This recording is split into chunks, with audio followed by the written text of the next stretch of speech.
I would like to be very honest with you. मैं अपनी class का सबसे मस्तीखोर बच्चा रह चुका हूँ। You can ask any of my classmates that चालू क्लास में मैं कितने सारे जोक्स क्रैक करता था, मैं कितनी सारी बातें करता था। And along with that in class 10th I have gone to parties.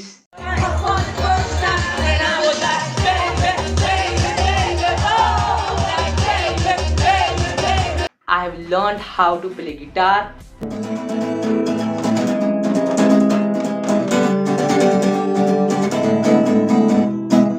I have made so many YouTube videos. I have gone to competitions, won competitions, and I have done so much in my class 10th. So it was not just every day studying through the books and being a boring student. मैं अपने पूरे साल में मैंने इतनी सारी चीज़ें की, and after doing all of these things, I was able to crack my board examinations. And the reason is this: everyone tells you that board examinations are so hard, but no one tells you that what really board exams judge. मैं आज आपको ये चीज़ बोलने वाला हूँ। आप examiner के दिमाग से देख करो। एक एग्जामिनर को हर दिन हजारों कॉपी आती है चेक करने के लिए, राइट? पूरे देश भर में से। उसको मालूम नहीं है कि आप कौन है, उसको मालूम नहीं है कि मैं कौन हूँ। So to the examiner he just sees your answer sheet. आप अपने दिमाग से सोचो कि क्या कोई एग्जामिनर थक नहीं जाएगा इतनी सारी आंसर स्क्रिप्ट चेक करते करते? So the thing is this: if you are able to present what you know in a very beautiful manner in that answer script, you are going to get marks. If you draw lines after every answer, if you underline the keywords, if you keep your paper neat and clean, if your handwriting are beautiful, then कोई भी examiner आपको खुल के marks देगा। 3 mark का question होगा। आपको भले आपने कुछ भी खिचड़ी पका दी होगी, वो 3 मार्क के आप फेंक के आ गए वो 3 मार्क क्वेश्चन में, आपने कुछ भी लिख दिया, बट स्टिल एग्जामिनर विल, अगर वो 1 मार्क देने वाला था आपको वो 1.5 मार्क्स दे देगा। क्यों? क्योंकि examiner is a human like you, examiner is a human like me, and वो एग्जामिनर ही आपके marks at the end of the day जज करता है, ना कि कोई robot.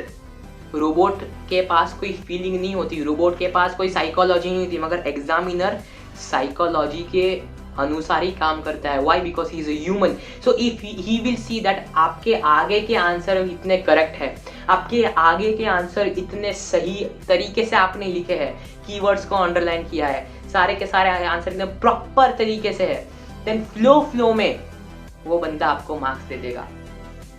This is a thing which you need to understand by yourself. Many people exam के board के एक दिन पहले भी पूरी की पूरी टेक्स्ट बुक पढ़ रहे हैं। अरे भाई आप समझो, ये जो बोर्ड की ये जो एग्जाम की टेक्स्ट बुक रहती है वो 300 पेज की रहती है। आप बोर्ड एग्जाम से एक दिन पहले क्या टेक्स्ट बुक पढ़ने बैठोगे? नहीं ना। द थिंग इज नोट्स आपको बनानी आज से चालू करनी है, at least of physics, chemistry, history, civics और ज्योग्राफी। इंग्लिश की बनाओ ना बनाओ, हिंदी की बनाओ ना बनाओ, बाकी कोई सब्जेक्ट की बनाओ ना बनाओ, फर्क नहीं पड़ता। ये जो 4 सब्जेक्ट है, फिजिक्स, केमिस्ट्री, हिस्ट्री, सिविक्स और ज्योग्राफी, देखो SS is all about memorisation. आप अपनी मेमोरी में कितना स्टोर कर पा रहे हो, that is everything about history, civics and geography. आपको रट के जाना है और वहां पर जो आप रट कर गए हो उसे लिख कर आना है। That is simple thing of SS. तो आप जितना ज्यादा अपने शब्दों में वो सेम टू सेम चीज अपने नोट्स बनाएंगे और लिखेंगे और उसे हाईलाइट करेंगे, अच्छी नोट्स बनाएंगे, then it will be good for you, because you will be memorizing that information in your brain, right? आपको फिजिक्स और केमिस्ट्री की क्यों नोट्स बनानी है आपको बोलता हूँ। Chemistry is my favourite subject. I know that many of you don't like chemistry, that's the reason that you should make notes of chemistry. Chemistry में भी बहुत सारी चीज़ें आर कंसेप्चुअल, आपको बहुत सारी चीज़ें याद भी रखनी पड़ती है on the same perspective. So it's not easy for students कि केमिस्ट्री 1 हफ्ता पहले पढ़े और उसकी किताब फिर उन लोगों ने खोली ही नहीं। नो, आपकी notes has to be like the gist of the entire chapter. Important points should be in the notes, important derivations in physics और important concepts, important diagrams in physics, खासकर वो स्पेक्ट्रम के सारे डायग्राम, कैसे वो prism अलग अलग प्रकार के इमेजेस फॉर्म करता है, right? You have to learn all of that and to write all of that in your notes. With that being said, let's move on to point number 3. अगर आपने अभी तक PYQ की बुक नहीं खरीदी, PYQ की बुक खरीद लो. Sample paper अभी मत खरीदो, but take PYQs. Why? This will help you in a subject like biology. Biology is taken from PYQs. Biology का जो पूरा का पूरा पेपर बनता है, आप समझ कर चलो कि उसमें से आधा पेपर तो PYQ से बनता है. ये चीज़ मेरे पेपर में हुई थी, ये चीज़ 2023 के पेपर में भी हुई थी, और ये चीज़ उसके पिछले वाले पेपर में भी हुई थी. तो in a subject like biology, history, civics and geography, where the syllabus does not change that frequently, और ये सारे के सारे रट्टा मारू सब्जेक्ट है. आप रट्टा मार के जाओ, रट्टा मार के लिख के आओ, फ्री के मार्क्स मिल रहे हैं आपको, रट्टे मारने के मार्क्स मिल रहे हैं आपको, right?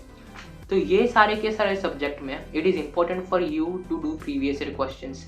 Many people say that साल के लास्ट में हम लोग सारे के सारे सैंपल पेपर सॉल्व कर देंगे, साल के लास्ट में हम लोग PYQs लगा लेंगे. नहीं, साल के लास्ट में मत लगाना PYQs, क्योंकि आपके पास टाइम होगा ही नहीं इतना, आप स्ट्रेस में होंगे.